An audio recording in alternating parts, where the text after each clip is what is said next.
Hello students, dear children, let's begin with the next question. We are doing exercise 2.6. Till so far we have covered 3 questions and now I am taking the 4th question. Now children, in this 4th question what they are asking is, Vivek is 5 years older than Kishore. The sum of the multiplicative inverse of their ages is 1/6. तो बच्चों ये question को सबसे solve करने से पहले हम उसके वर्डिंग्स को समझने की कोशिश करते हैं। बच्चों ये वर्ड प्रॉब्लम्स में हमें उनके पीछे का जो कॉन्सेप्ट है, जो वो कुछ एक्सप्लेनेशन दे रहे हैं, जो सिचुएशन बता रहे हैं, हमें पहले वो समझना होता है। तो सिचुएशन यहाँ पे ऐसी है कि विवेक और दूसरा उन्होंने नाम लिया है किशोर। विवेक और किशोर की एज का डिस्कशन है। ऐसे हर एक क्वेश्चन में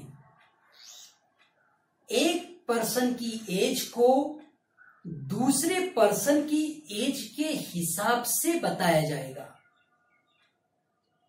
तो जिसके हिसाब से बात हो रही है उसे हम एक्स लेंगे और जिसके बारे में एक्सप्लेनेशन दे रहे हैं उसको उस एक्सप्लेनेशन के हिसाब से हम लिखेंगे। तो बच्चों इस क्वेश्चन को अगर तुम पढ़ो तो वो बता रहे हैं कि किशोर की एक पर्टिकुलर एज है और जो विवेक की एज है वो उससे 5 ईयर्स से ज्यादा है। तो एकदम क्लियर हो गया, अगर मैं किशोर की एज को x ले लूं तो विवेक की जो एज है वो बन जाएगी x + 5। तो पहले मैं इतना काम कर लेता हूं, उसके बाद तब मैं सेकेंड लाइन के एक्सप्लेनेशन पर आता हूं बच्चों। तो इस सम को सॉल्व करते हुए हम सबसे पहले लिखेंगे let Kishore's age be x years। ये हुआ किशोर की age. According to given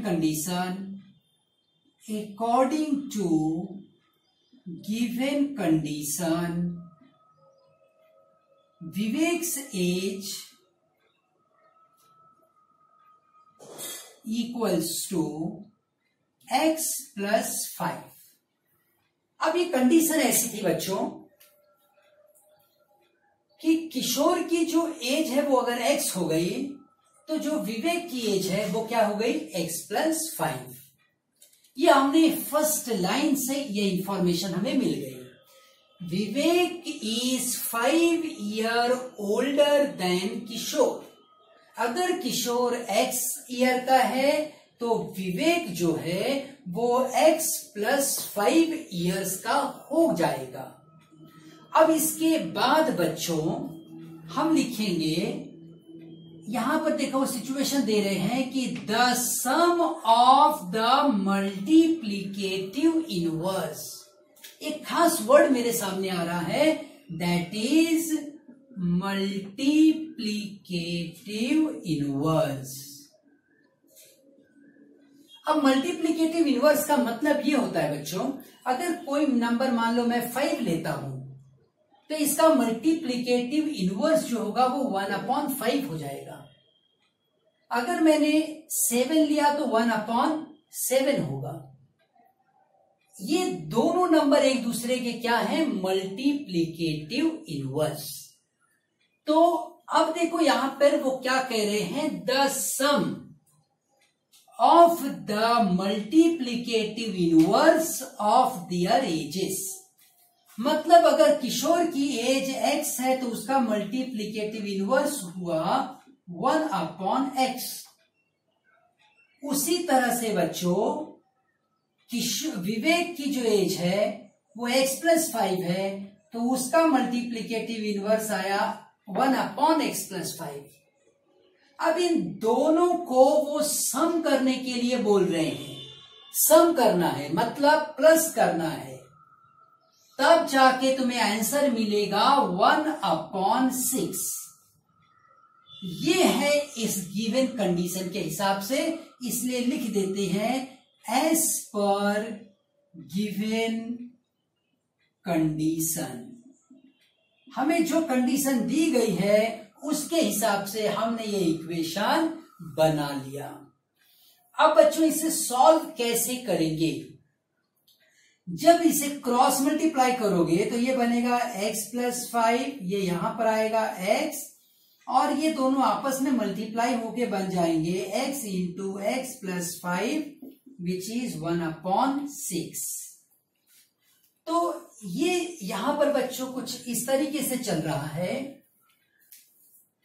x और x मिलके बना 2x + 5, ठीक है, upon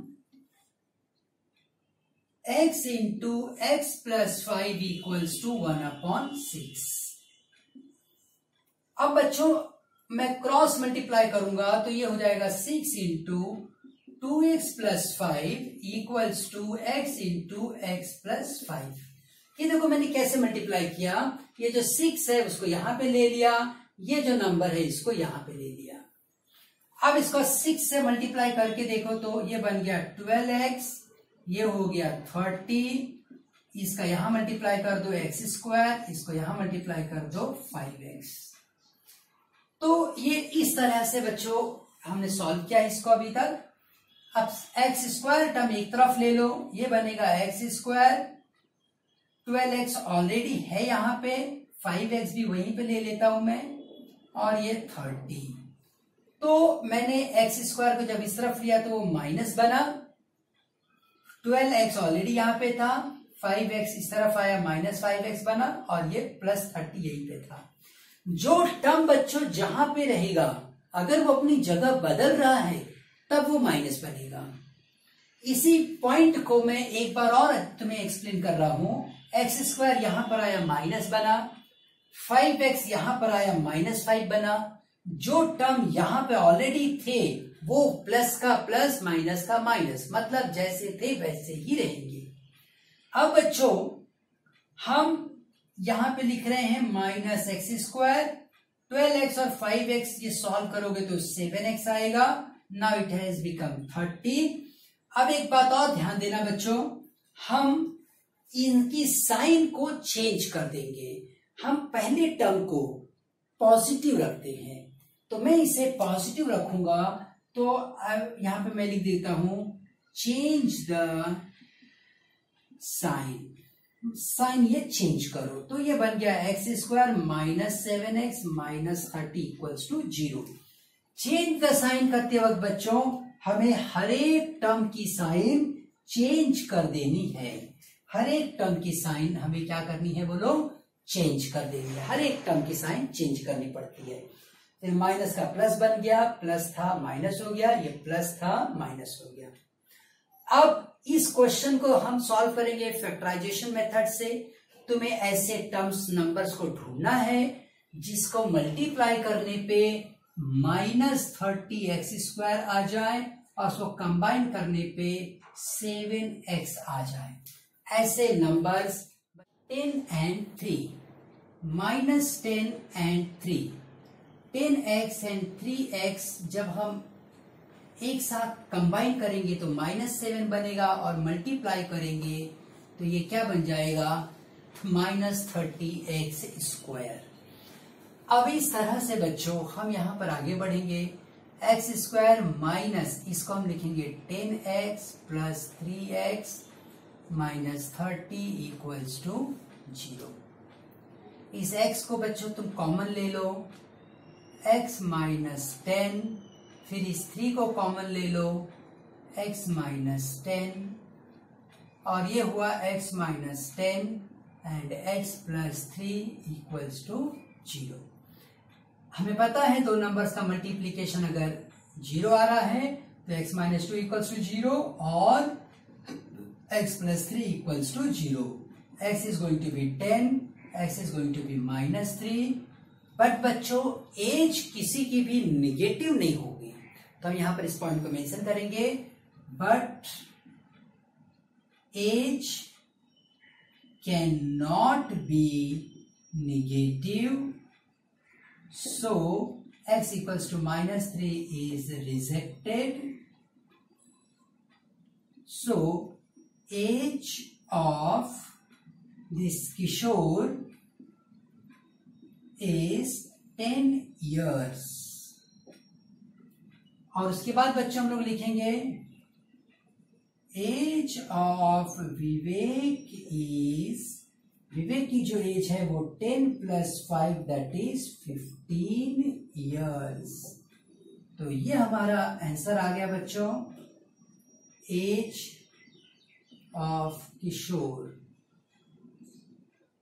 10 years, age of Vivek 15 years। ये इस तरह से बच्चों हमने सॉल्व किया इस क्वेश्चन को। अब हम अगले क्वेश्चन की तरफ,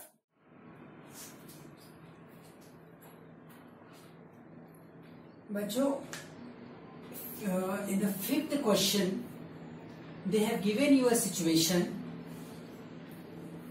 Suyas scored 10 marks more in the second unit test.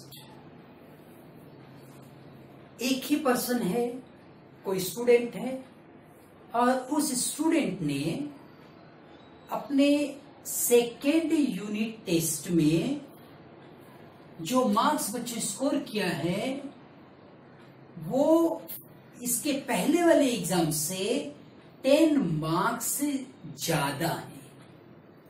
ये पहली लाइन मेरे लिए इनफ हो गई बच्चों। मैंने कहा था तुमसे ये वर्ड प्रॉब्लम्स हैं, इसमें एक चीज के हिसाब से दूसरी बात को एक्सप्लेन किया गया। फर्स्ट एग्जाम में कितने मार्क्स मिले हैं, सेकेंड एग्जाम में कितने मार्क्स मिले हैं, इस हिसाब से इनके बीच का एक रिलेशनशिप दिया गया।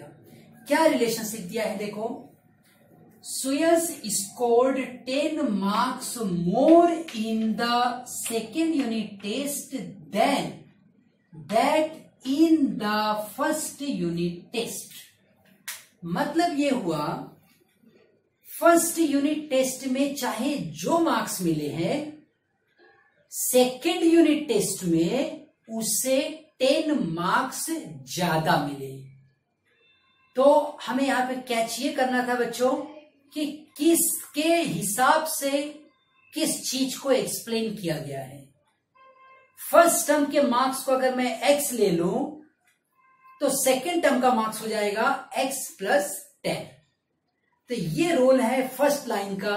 हम अपना इतना पार्ट लिख लेते हैं, फिर उसके आगे की कंडीशन फिर समझेंगे। तो पहले बच्चों में यहां लिखूंगा सॉल्यूशन और मैं लिखूंगा late Suyas scored X marks in first unit test। Marks scored by Suyas in second unit test equals to x + 10। क्योंकि बच्चों उन्हें 10 मार्क्स उस बच्चे को ज्यादा मिले थे। फर्स्ट एग्जाम में x मिला था तो सेकंड एग्जाम में 10 मार्क्स ज्यादा मिले हैं। अब बच्चों हम सेकंड कंडीशन पर जाएंगे। सेकंड कंडीशन देखो यहां से स्टार्ट हो रही है, 5 times the marks in the second unit test is equal to the square of the marks in the first unit test। ये देखो एक सिचुएशन देखिए बच्चों कि 5 times the marks in the second unit test। तो यहां हम लिखेंगे 5 times the marks in the second unit test is equal to the square of the marks in the first unit test। First unit test का marks कितना था x और उसके square के बराबर हो गया। तो ये हमने कैसे लिखा बच्चों, according to the given condition. तो ये वर्ड भी यहां लिख देते हैं, according to the given condition, according to the given condition. तो हम इस सेकंड कंडीशन को भी हमने लिख लिया बच्चों। अब थोड़ा मैं ब्रैकेट को ओपन करूंगा, ये 5x हुआ, ये 50 हो गया, ये एक्स स्क्वायर को मैं पॉजिटिव रखूंगा और ये सारे नंबर्स यहां से उठा के वहां पे शिफ्ट कर दूंगा। तो ये बनेगा एक्स स्क्वायर, ये नंबर उस तरफ गया तो -5x, फिर ये नंबर उस तरफ गया तो -50 इक्वल्स टू 0। ऐसा आप समझ जाओ कि मैंने क्या किया, ये सारे नंबर उस तरफ ले लिए। मैं फिर से करके दिखा रहा हूं, एक्स स्क्वायर अपनी जगह पर है, ये नंबर उस तरफ गया तो क्या बन गया -5x, ये उस तरफ गया तो क्या बन गया -50, सारे नंबर चले गए तो यहाँ क्या बचा 0। और इसी बात को मैंने इस तरीके से लिखा है।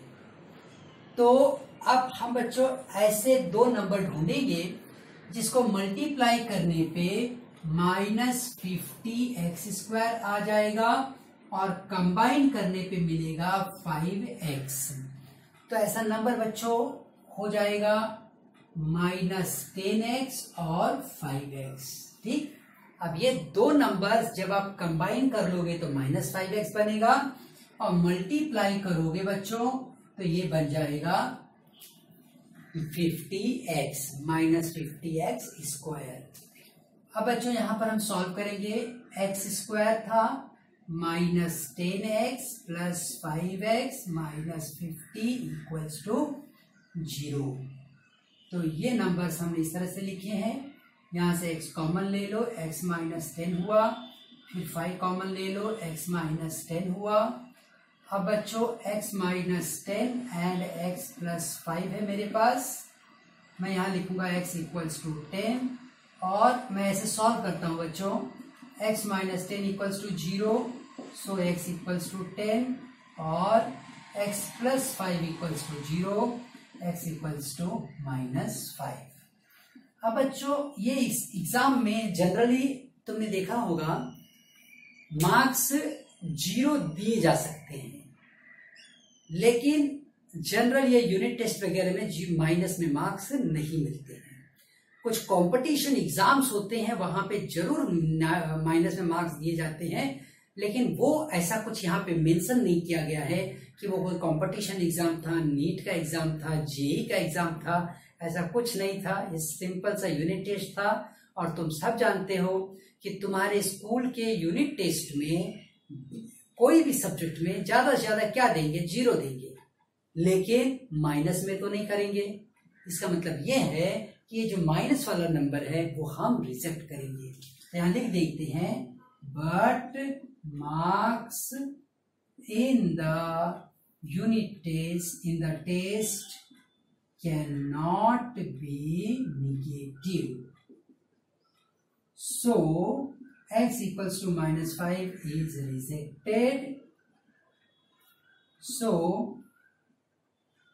marks scored in first unit test is 10. Marks scored in second unit test is 10 + 10। हम ऐसा लिखते हैं बच्चों यहाँ पे x + 10 that is 10 + 10 is 20। तो हमारा फाइनल आंसर आ गया, marks in first unit test is 10। हमसे यही पूछा गया था, find his scores in the first unit test. तो ये हमने पहले एग्जाम में उसको 10 मार्क्स मिले, ये हमने यहाँ पे बता दिए। एक सिचुएशन भी दी गई है, हम इस सिचुएशन को समझते हैं पहले। Mr Kasam runs a small business of making earthen pots. जो कासम जी हैं वो क्या करते हैं, एक छोटा सा बिजनेस रन कर रहे हैं जिसमें वो अर्थेन पॉट्स बना रहे हैं। यह हमें इंट्रोडक्शन दिया जा रहा है उस सिचुएशन का। अब आगे देखो बच्चों, ये लाइन बहुत इंपॉर्टेंट होगी हमारे लिए। He makes certain number of pots on daily basis. हो सकता है 10, 15, 20, कुछ तो पॉट्स वो बेचारे एवरी डे बना लेते हैं। अब production cost of each pot is, देखो ये इंपॉर्टेंट लाइन आ गई, production cost of each pot is ₹40 more than 10 times the total number of pots he makes in one day। बच्चों ये लाइन हमारे लिए बहुत काम की है, हम पूरा एक इक्वेशन इससे बना सकते हैं। देखो उसने क्या कहा तुमसे, कुछ तो नंबर ऑफ पॉट्स हैं जो वो एवरी डे बना लेते हैं, उतना पॉट बना तो लेते हैं। अब अगर एक पॉट का जो कॉस्ट था वो तुम्हें पता करना है कि एक पॉट बनाने में कितना खर्चा आता है, तो वो बता रहे हैं उस नंबर तक कैसे पहुंचा रहे। वो देखो कि जितना पॉट भी वो एवरीडे बनाते होंगे उस नंबर को 10 से मल्टीप्लाई करो और फिर उसमें 40 प्लस करो, तो पता चलेगा कि एक पॉट को बना देने में कितना खर्चा आ रहा है। तो मतलब ये क्वेश्चन ऐसा था बच्चों जिसमें एवरी डे कासन जी जितने भी पॉट बनाते थे उसी के हिसाब से आगे का एक्सप्लेनेशन इन्होंने दिया है।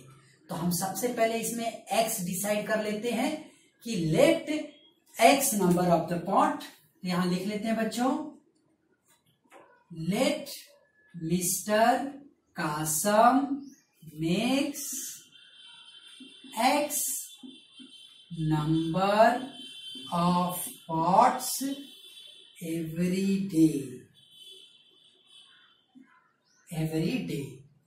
according to given condition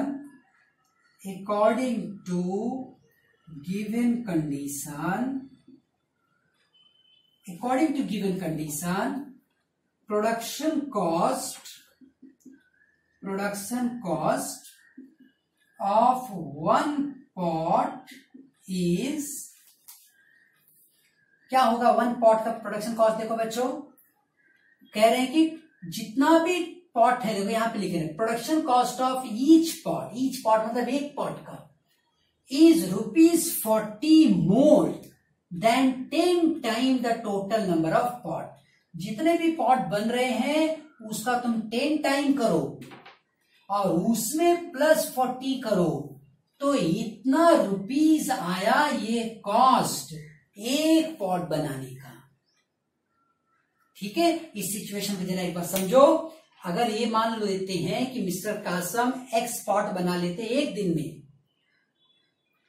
तो एक दिन में अगर एक्स पॉट बना है, अब एक पॉट का कितना प्रोडक्शन कॉस्ट आएगा, तो वो बोल रहे हैं 40 more than the 10 time of the pots made in a day. देखो जो उसने वर्ड में बोला है वो हमने यहां पर इक्वेशन के फॉर्म में लिखा है। तो ये हुआ 40 plus 10 time of the pots made in a day. ये इस तरह से यहां पर लिखा गया। अब इसके बाद बच्चों वो और एक बात बता रहे हैं, और एक पॉइंट ध्यान देना कि एक पॉट बनाने का जो खर्चा है वो हमें मिल गया, एक पॉट बनाने का। If production cost of all the pots per day is this much rupees, all the pots की कीमत कितनी आ रही है 600। तो बच्चों अगर एक पॉट की कीमत इतनी है तो ऑल द पॉट्स मतलब कितने एक्स पॉट्स की कीमत कितनी होगी।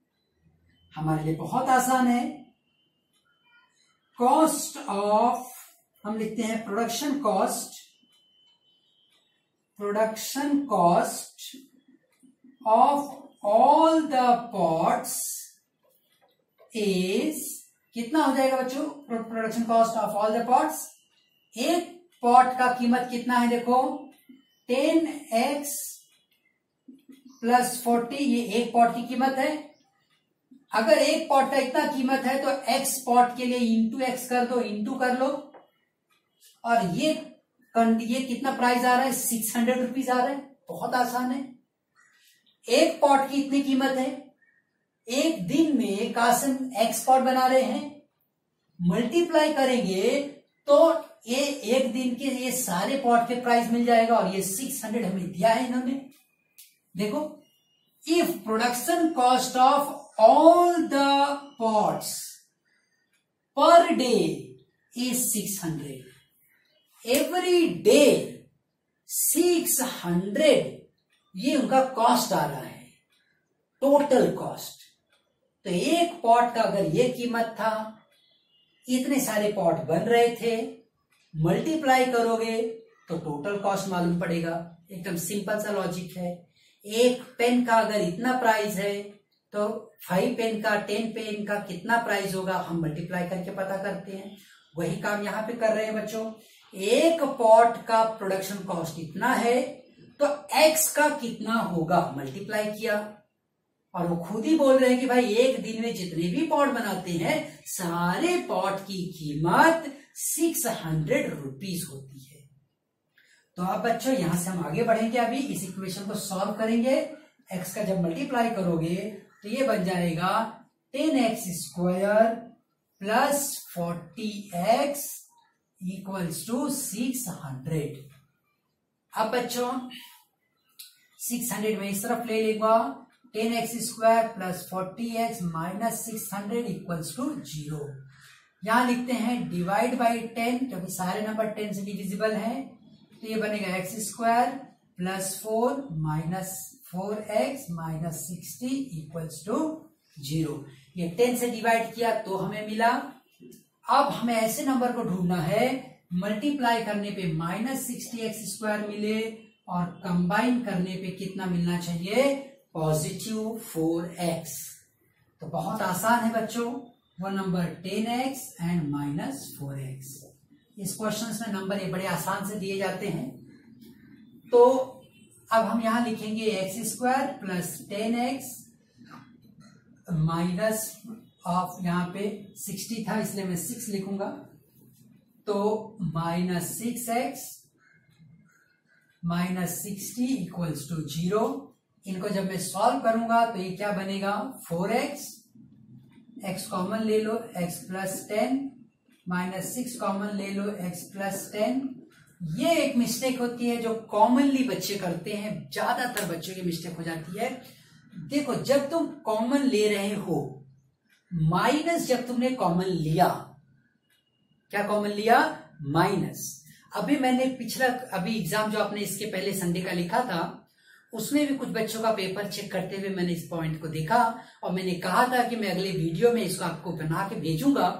तो वो बच्चे जिनकी यहां पर मिस्टेक हुई है उस पॉइंट को ध्यान दें कि माइनस साइन जब आप कॉमन ले लेते हो, ये टर्म का माइनस साइन हट गया तो ये प्लस हो गया, और इसका भी माइनस हट गया तो ये भी क्या बन गया, प्लस बन गया।